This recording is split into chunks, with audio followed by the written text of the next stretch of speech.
Hello, everybody. Welcome back to the channel. And as always, we're really glad that you had the opportunity to join us here. As you can see, the format is what it typically is with Lucy and I here together. And this will be one of those sessions where Desetu has an idea about what they want to share. So we'll begin with that. And then, as is typical for us, Lucy will probably jot some things down, maybe have some follow-ups, some things she wants expanded on, maybe some questions that might not even have a lot to do with what it is that was just presented. It really doesn't make a lot of difference. I think we'll get into it. If you want to just give me a moment here, I'll let Desetu come more fully forward and share things with everybody.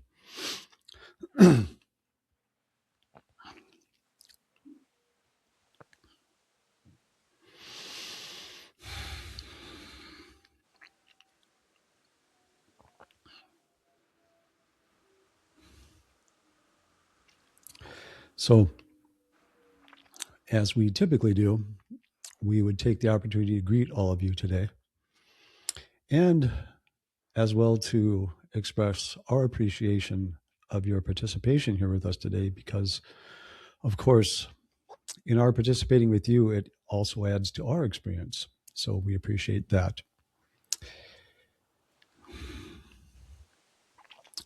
What we wanted to discuss with all of you today is the idea of embracing your uniqueness as you move through this period of your larger transformation. If you think about the way that you have interacted in your cultures historically within the idea of linear time, and if you go back, perhaps we'll start maybe thousands of years, you looked around at perhaps the clan that you were part of, maybe the village that you were part of, and you looked to those other individuals to largely influence how it was that you lived your life, the choices that you made, the way that you made those choices, the way that you responded in particular situations had quite a bit to do with the environment that you were in. Even the relationships that you had were usually within that smaller group of individuals. It was rare that you would go 15, 20, 25 miles to the next clan, shall we say, to find somebody to be in a relationship with, unless, of course, there was dire need for it, in whatever reason that might be. You did something very similar with religion, where if you aligned yourself with a particular religion, it was very rare that you would get involved in a relationship with somebody outside of your religion. And in fact, in many of these early instances, especially, it was not that uncommon that if you chose to do something like that, that you may forfeit your existence by doing that, because people felt very strongly about sticking together, doing things the same, doing things within a particular flow. In your 1900s in particular, what you began to do was you began to pick on various themes, and you began to allow yourself to embrace different choices within those themes. Religion was one of the things that you did, as well as nationality. You would have relationships with individuals of different nationalities. It is no error, shall we say, or happenstance that within the United States of America, you mix a great deal of individuals from around the world. This has enabled you to do all of these types of things, to become involved with individuals from different countries, which you never used to do before, or very infrequently, to become involved in relationships or in any way with individuals from different religions. In fact, those types of things now around your world and in large, typically led by this particular country, are not as strong as what they were before. You have done other things. You have allowed yourself to have relationships, to interact with people openly, largely anyway. You still have things to tie up, shall we say, in that regard, within races, which is something else you never used to do. You began to have relationships with men and women, which is something that really has always occurred, but you had to keep it very secret because, again, if it was discovered, it may mean that your life would be forfeit. There are many, many, many changes, many things that you have taken the opportunity around your planet now, differences in the ways that you approach things that you never used to do before. In this, you are allowing yourself your own uniqueness. You have gotten to a place, and you're exploring this more than what you used to before, more as each week and each month goes by, to look within yourself and decide for yourself how it is that I want to approach my existence. And more, as your weeks and your months and your years go by, more individuals are allowing themselves to do just that. And this is an important process for you in this transition period for all of you, because this is what will become second nature for you to do. But historically, that was not the case. Now, many of you still prefer stability, shall we say, sameness, something that you can rely on, something that feels safe, something that feels comfortable. And of course, that's understood because in large, the idea that you are the one that's creating your experience of your reality is a concept. It is not a reality for most individuals. As a result of that, it is a process to, as you have different experiences, to become familiar with that as being the reality. And within that process, you will slowly then move from a place of needing things to seem safe and comfortable and known to you to be able to embrace those things that are new to you, that are different, to allow your life to be more dynamic, to, shall we say, trust in your life, which is really trusting in yourself, understanding how the process of your experience of reality unfolds around you, knowing that it occurs in a particular way, and having complete trust in that and allowing that. Those things will allow you a great deal of freedom in how it is that you consider your existence, what it is that makes you feel comfortable within your existence. You will find as your decades move forward, and we've mentioned in other formats that in this next quarter century that you've just begun, that you will find a great deal of change in the way that you will live your lives. And one of those changes will be what you will begin to do in an increasing manner is to embrace newness, to embrace those things that you've never explored before, not those things that you are already familiar with. And this will occur really foundationally because this is the true nature of who you are. As consciousness, as spirit, whatever term or name you would like to use, you are consciously and continuously changing. You are always something different. You're always adding to who you are with new experiences, new creations. And so this will be the theme that will show up in larger and larger ways as you move forward in this shift of consciousness of yours, in this transition that you're all involved with. Some individuals will find it easier to do that. Some individuals are already largely in that flow where they're gotten fairly comfortable with allowing whatever shows up in their life to be a part of what their life is about, to embrace that, to see the opportunities in all of that, instead of to be a little tentative about it, or more than a little tentative about it, to not even be scared of those changes in their lives. But you will find that these things will show up in your life more frequently. And to be able to understand that in a large way, they're showing up in your life to allow you the opportunity to be comfortable with your life being a dynamic thing will be something that the more you can embrace that, the easier you will find your journey. Because again, that is your true nature, is you are a dynamic being. You are always in flux. Now, at the same time, of course, you do have a model of your physical reality that you will keep in place for a number of years yet. But that model will be quite a bit different than what it is now, even though some parts of it will be relatively recognizable to you. You will still exist on a planet.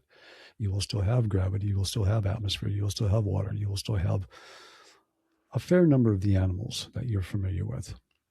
You may find some animals on your planet that you were unfamiliar with as you do this. You may find some of your animals leave to go in other dimensions because the types of ways that you will reconstruct the atmosphere of your planet will be different than what they find ideal. And this has happened many, many times. So this is the theme that you can look forward to, is a theme of embracing your own uniqueness. And so you will see this, of course, in your life in many different ways. And depending on the trust that you have in yourself, how okay you are with the way that it feels that you should be doing things in your life, you will find that individuals around you will respond in line with where you are within yourselves. If you are challenged within yourself about being able to express yourself in the way that you would actually like to, you will find that individuals around you will mirror that for you. They will be skeptical. They may be questioning of those things. They may even give you advice that says, it looks like you're really heading down the wrong road because you're not quite on board yourself with what it is you actually want to do. And of course, this is a process. Being unsure of yourself, being unsure of your choices, being a little tentative, maybe even being a little scared is all a part of you becoming more of who and what you are. And none of that is wrong or bad, or in terms that people might use, needs to be done different. You will grow through it. You will become increasingly aware of yourself as you have those events, those circumstances, those challenges show up for you in your life. So don't be judgmental on how those challenges show up for you, how those opportunities show up for you. Just attempt to recognize them as they show up for you and to embrace them in the way that honors you to the greatest degree that it possibly can. Honors the way that you feel that you would actually like to explore your life and have your life unfold. Now, this may not mean that you may not have challenges as you do that. You may need to learn different things. You may need to make different connections. There are many new things that you may need to do, shall we say, in that regard, because you will be opening doorways to experiences that are different than the ones that you have going on right now. And these many times will mean that you will need to involve different players in the play, in the script that you have going on. And so you will do just that as well. So for today, that is what we wanted to share.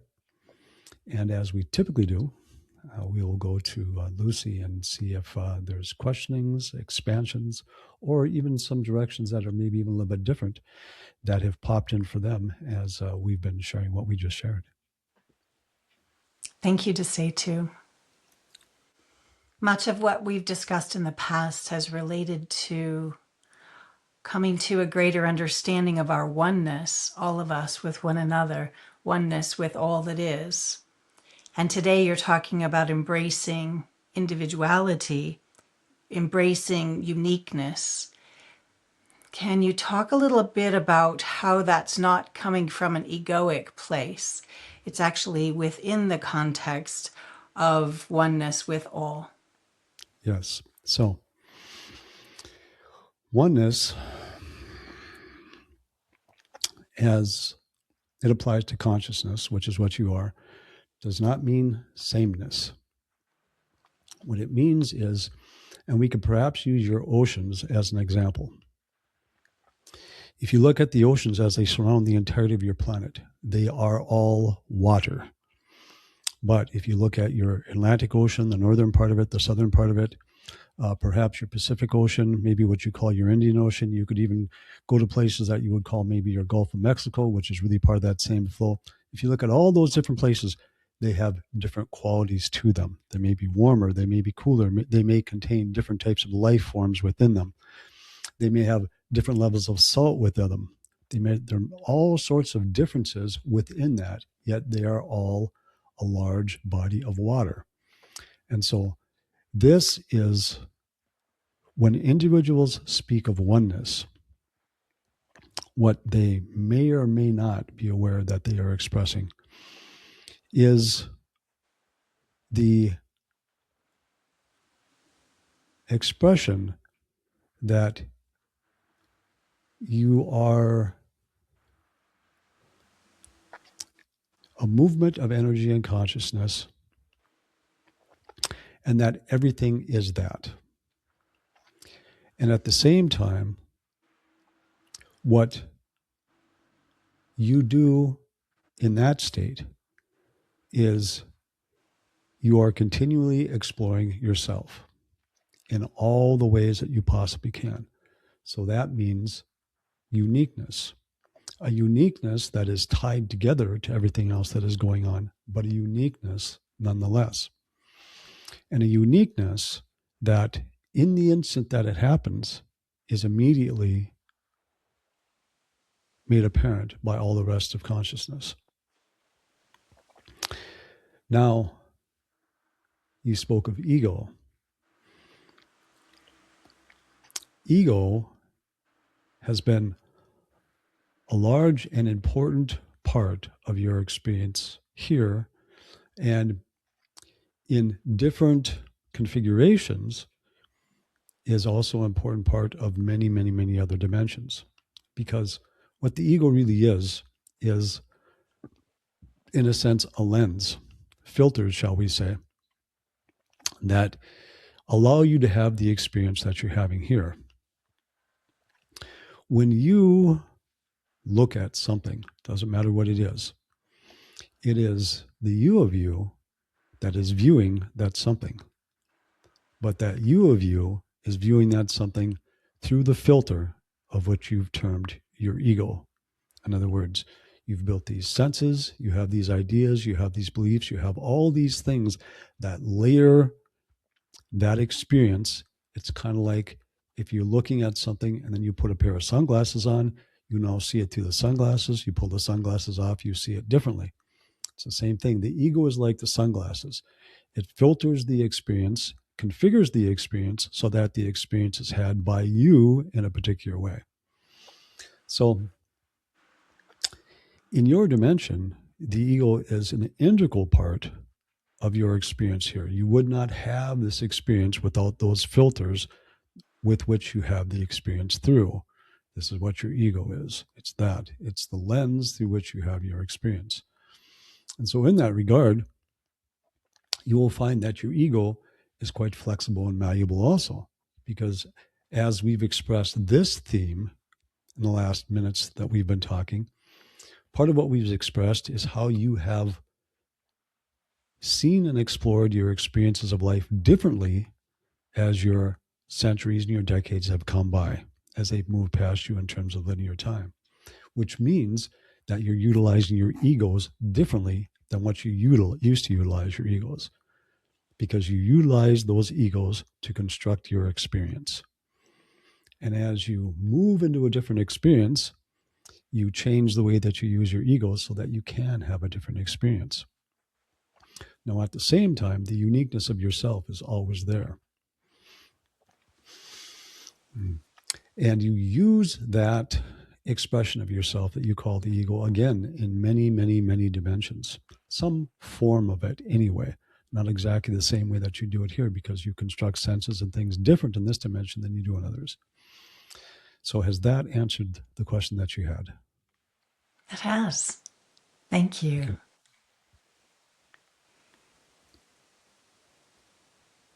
You touched on understanding the process of how things unfold. That's an interesting one because things unfold according to prior plans we set in place before coming into these bodies, right?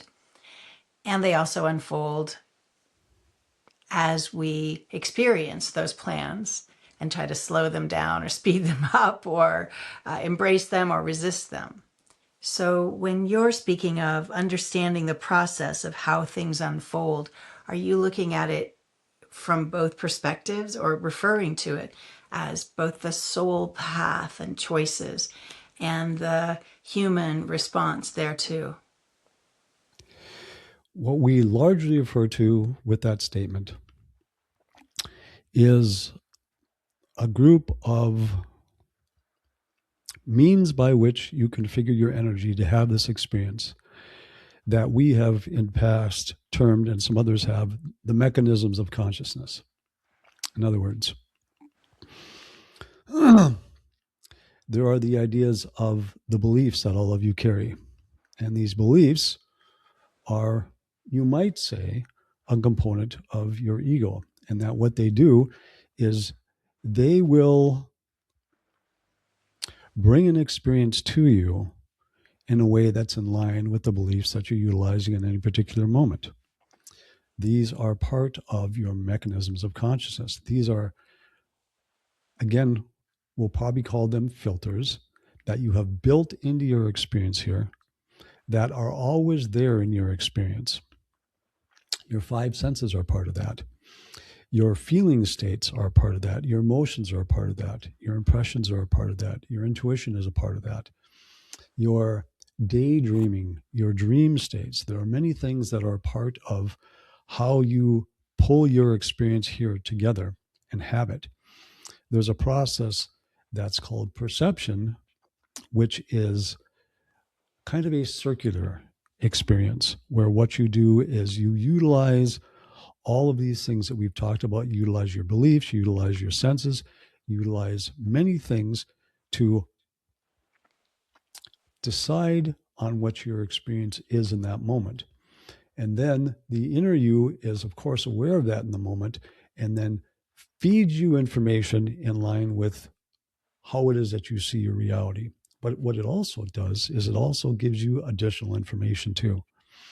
And information that some individuals have through, shall we say, a process of learning to pay attention to that, found much more a part of what it is that they do on a daily basis. And in that, it allows them more flexibility in what it is that they perceive. In other words, the experience that they're building for themselves moment by moment by moment.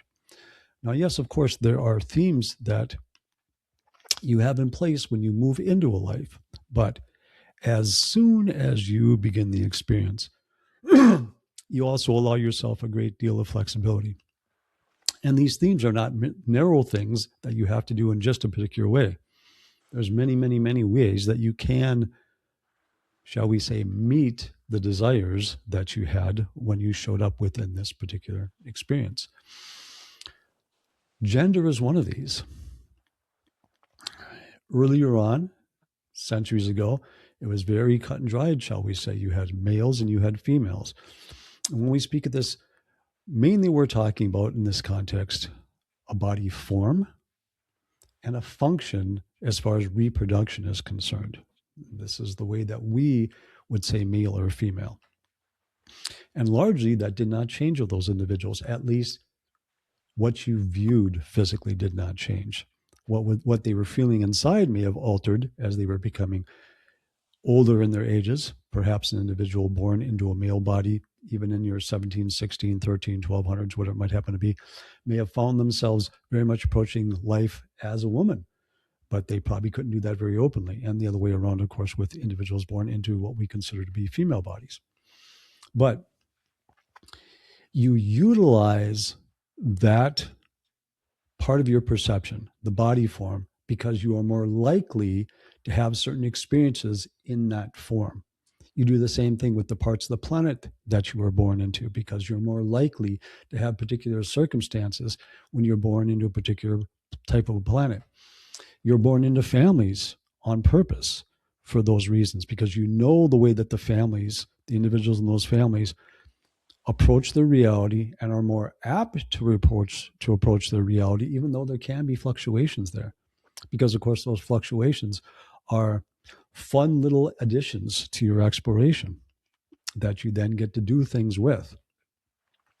And so when we talk about those things, what we're talking about is that the means by which consciousness and energy is shaped, perhaps we could say, for all of you to have this experience. So you configure consciousness, you configure your own consciousness, your own energy largely, to have the experience that you have. And the way that that occurs is what we speak of when we're talking about you will become increasingly familiar with those things that you are doing that now are very much, for most individuals, behind the scenes. You will become increasingly familiar with the process by which you create the experience that you're having. And so this is what we reference when we make those types of statements. Thank you. Circling back to the embracing of uniqueness, from your perspective, do we come here for the purpose of doing exactly that, embracing our uniqueness and being our unique self? That's it. In a Or sense, yes, is there a because lot more? really consciousness is all about creating and exploring. And you're really not too concerned from that perspective what it is you're creating or what it is you're exploring, because you never get in trouble. There's no way that you can have a negative experience while you do that, because you know that you are what you are, which is something that is infinite, something that is unable to be harmed. You're free to explore in any way, shape, or form that you want to. So that's exactly what you do. You have a great curiosity of all of what your potential is. And so you explore in endless ways all the time. When you choose to explore in dimensions like this, you understand, of course, that that exploration is circumscribed in particular ways. And so you, in effect, because this word is popular, you agree to play by the rules, shall we say, of this dimension as you choose to participate in this dimension, and then express yourself within it and have your own experiences in line with the ideas and the concepts of what this dimension is all about. So, yes, so you are always unique, even though you may create yourself within families, within time periods on this planet, where it doesn't seem like uniqueness is the order of the day. It seems like sameness may be the order of the day. But from your larger perspective, this is an incredibly unique creation.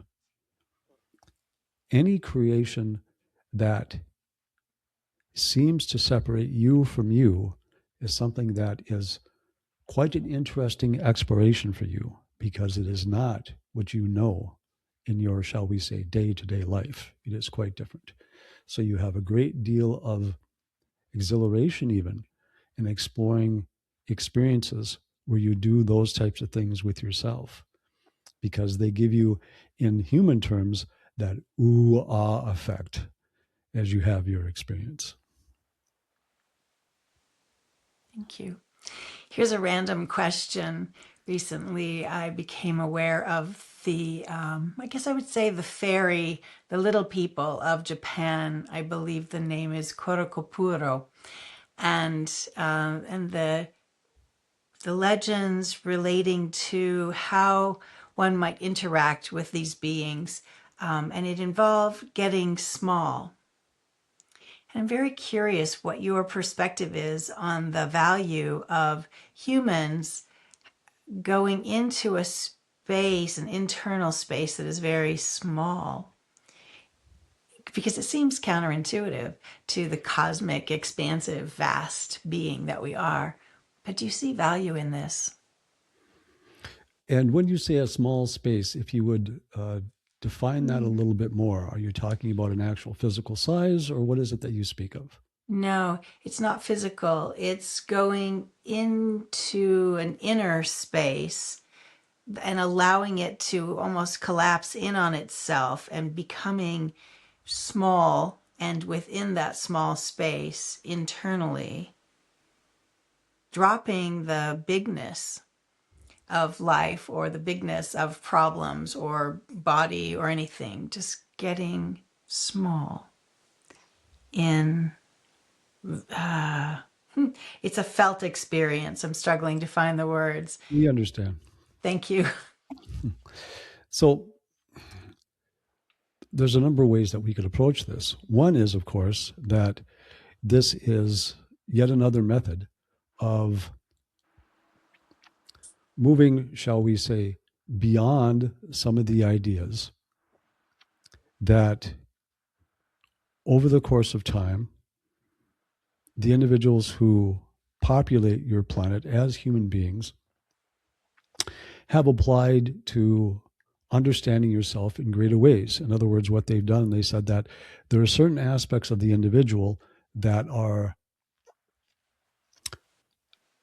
shall we say, a little less than in their experience.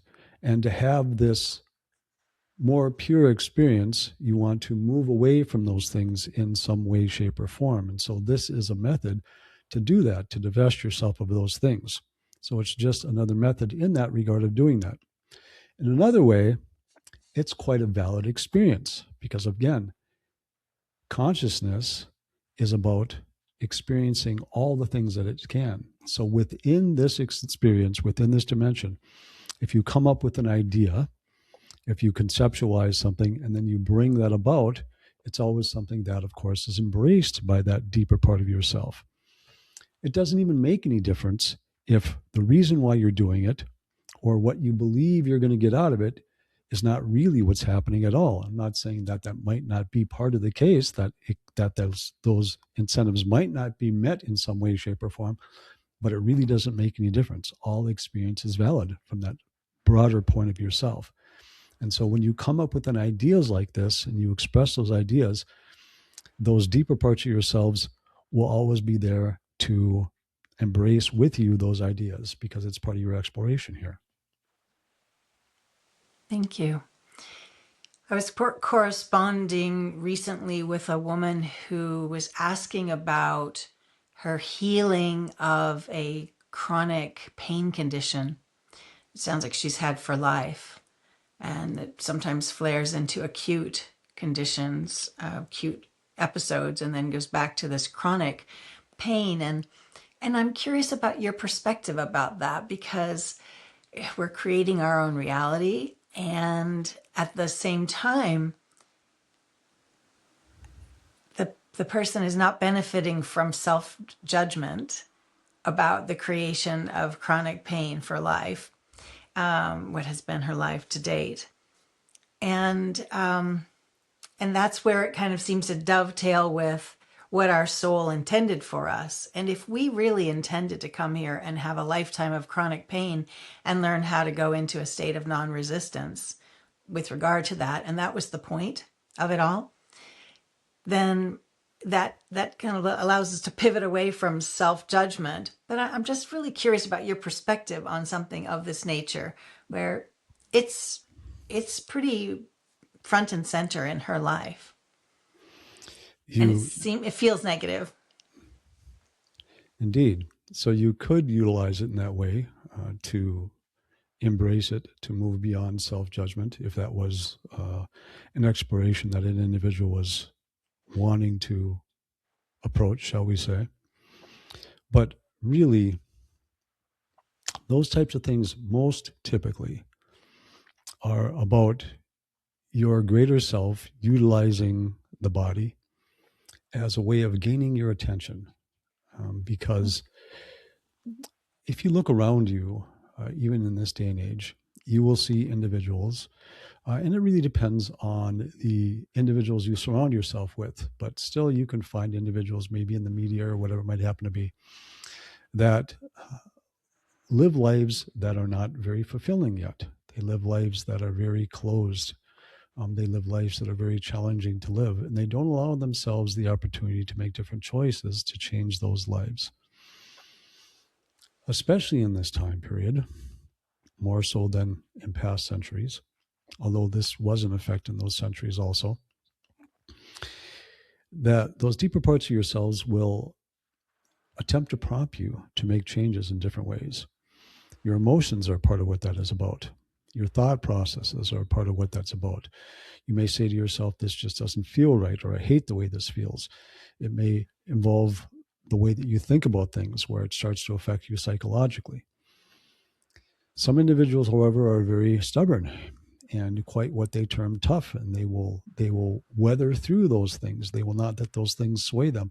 And so the deeper parts of yourselves involve your body, because usually if you involve your body, you will begin to pay attention to things that otherwise you will attempt to soldier through, shall we say. But many individuals will have, as you've identified, the body attempting to share information with them and it's not recognized.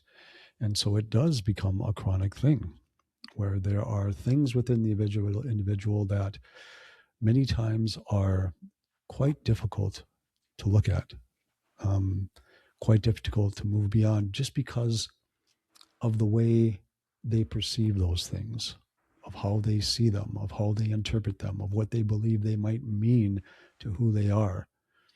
Some things they believe are taboo. In other words, you don't go into yourself and look at those particular types of things Examples? because, oh, incest, shall we say, may be something that you cannot approach because it is unthinkable to even bring into your consciousness that this is something that occurred to you within your family. And maybe it wasn't even more in the traditional sense. Maybe it was something that was a little bit more untraditional, because traditional, it's thought of that it was the male and maybe the father that was involved in that. It might be something different, something that's even more unspeakable than that might have been. Other things like this, or even choices that you made that because of the belief systems of the individuals around you, you have a great deal of shame about. And you're not in a place where you can bring that forward and speak about that because you haven't allowed yourself the freedom to embrace your own existence yet to the point that allows you to do that. So there are varieties of very powerful beliefs that individuals hold on to yet that make it very, very difficult for them to move beyond things that are psychologically and emotionally still affecting them in very powerful ways. And these are the type of things that end up many times manifesting themselves as chronic conditions in the body. And so these are the type of things to look at. If an individual can find themselves in an environment that is totally free of judgmentalism, that is a very supportive venue by the individuals around them, and perhaps even where they have the opportunity to listen to other individuals broach these types of experiences for themselves, they may find themselves in the position to begin to dig into some of those things.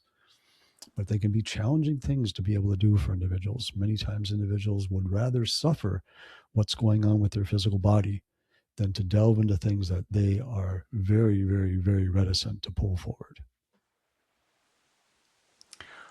Okay, so I think I hear you saying that a chronic condition of pain is something we manifest because we're not allowing ourselves to be honest about underlying pain, psychological or other pain. Your And so it life gets, here, especially in this time, and the word should is maybe a strong word, but we're going to use it in this context, should allow you increasing amounts of freedom and flexibility and creativity. If the things that have occurred to you that have influenced you in your life at whatever point they did are such that you can't allow that for yourself, it's very, shall we say, unnatural, we'll use that term at this point, for the larger you, of which you are a part, to experience an existence like that. All existence, typically, even within existences that are confined existence, have venues for expansion in some way, shape, or form. And so, if you're not allowing this in your life, usually you're going to give yourself input that this is the case, that there is movement that you would very much like to have, movement that would allow you an existence that is freer than the existence that you're able to interact with in this present moment. And resisting that, even though we understand why those things would be resisted, typically result in that more encompassing you, which is you, attempting to prod you to move forward. And typically, if there are situations that you would like to move past, it will stimulate you to take steps that you otherwise wouldn't take. The phrase that it has to get so bad that you'll finally make a choice and a decision to change is something that you're familiar with for those very reasons. But sometimes even that doesn't allow people or doesn't stimulate people to make a choice away from what it is that is affecting their ability to live an existence that's a freer type of an existence. So, can you crystallize and simplify the process that you see as most helpful for people to come to see something deep within and Probably the most helpful thing experience that you can healing? do is to find yourself with supportive people in a supportive environment, individuals that you believe that you can express. And this would start slow for people that have these things, simple for individuals who have these things, because they need to build a trust in that environment.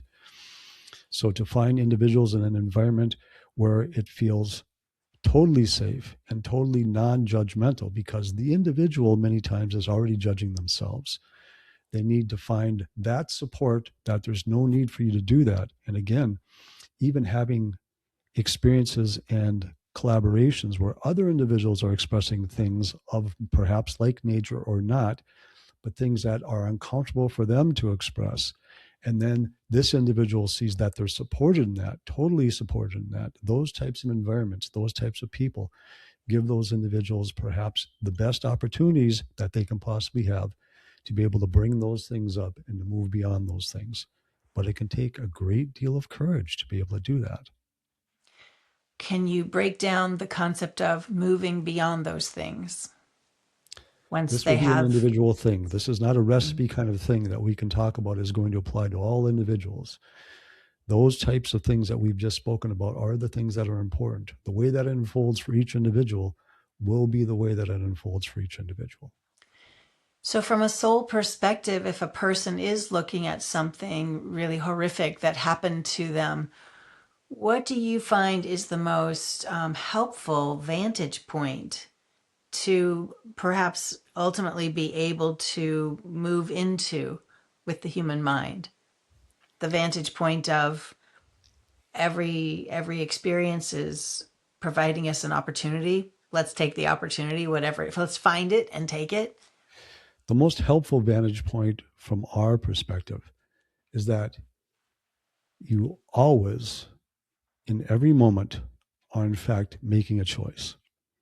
And you can make a choice to continue to view things the way that you're viewing them, or you can make a choice to view things differently. If individuals look back at their lives, they can see that they've actually done this in their lives a number of times. Some individuals, many times, where you've made a choice to change something in your life. And it does not indeed have to be difficult, but it can be. Again, you've many beliefs within the dimension that you're working with yet that can make those things for you a difficult thing to do. But they can be quite easy. People do make difficult choices in very easy ways sometimes. But the idea that choice is always there, a choice to look at something, a choice to leave something behind at any moment is always something you can do, because you can look around, you can look at your own life, you can look at other people's lives, and you can see, in fact, that individuals do that. And you can do it that way. But for many individuals, there are processes that are going to be involved, but they don't have to be, but typically they are. Mm-hmm. Mm-hmm. I appreciated your reference to our soul feeding us information in an array of ways. One of the most prominent that you're describing here is a person knowing they want to feel better than they do, knowing they want a different life than they have. And it sounds like you would consider that a soul prompting. Yes, because again, recall that you are in fact a conglomeration of individuals. You express yourself as many, many, many, many individuals. You will call these maybe alternate selves, maybe probable selves, maybe aspects, reincarnational selves. It depends on what the language is. You have many expressions of yourself that flow from that larger you. And so, because the connections that you have between all these expressions of yourselves are immediate, those expressions of yourselves that you might consider to be potential future expressions of yourselves are always there for you to tap into.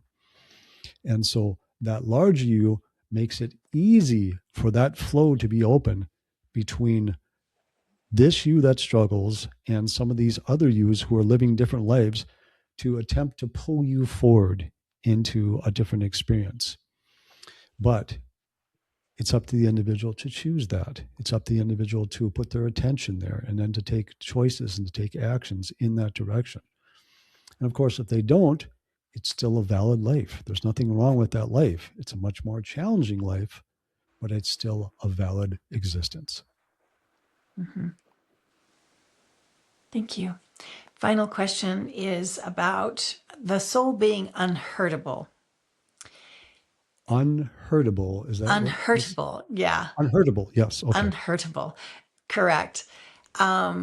Makes complete sense. And I'm wondering if you can say more about it, because my observation is that people are finding themselves being hurt by the actions or inactions of others. And I'm curious how the vantage point can shift so that one is it simply remembering who and what one is, which is a being of light that cannot be harmed by the conduct of another directed at oneself.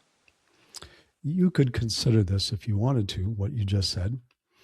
But one of the things that we want to remind you of in this moment and maybe point out to you and perhaps give you some examples of is the concept of, and as you said the words, it reflects, of course, the beliefs that are still very strongly held on your planet that somebody else makes you feel a particular way, which can never, in fact, happen.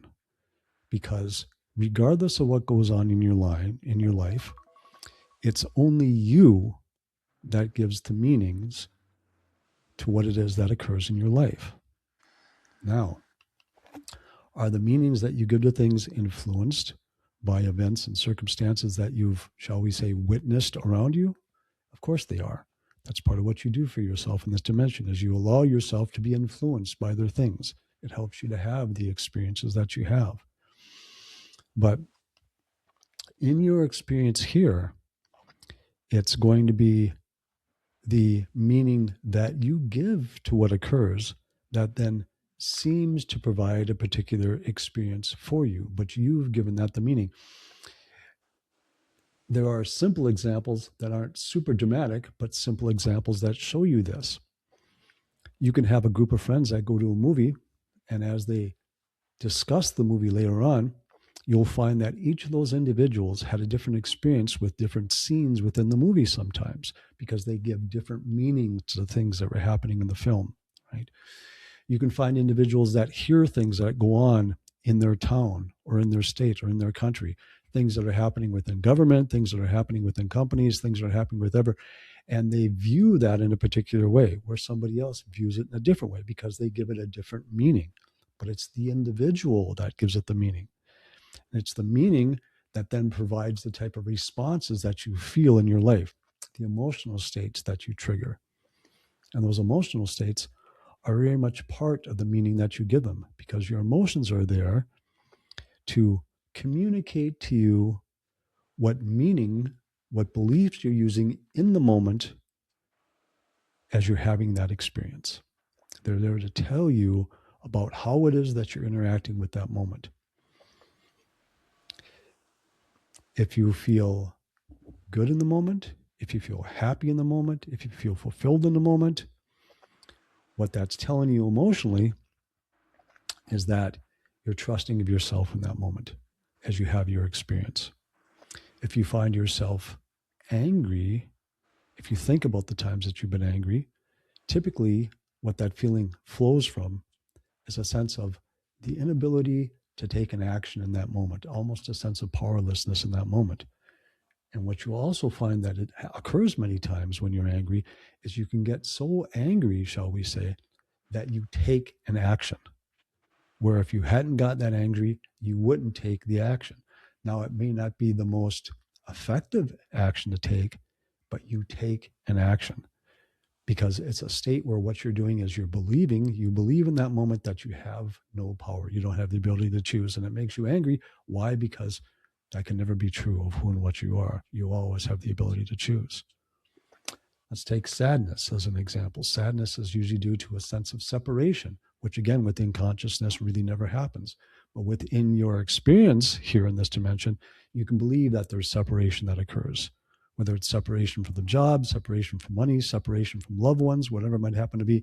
And you feel this concept of sadness because there's a belief in separation, where separation really never occurs.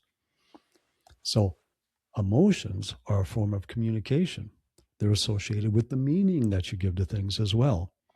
And so again, as you have the experiences in this dimension, which you've set up in the way that you set it up to have the type of experiences that you're having in this dimension, none of these experiences are a reflection of your true nature.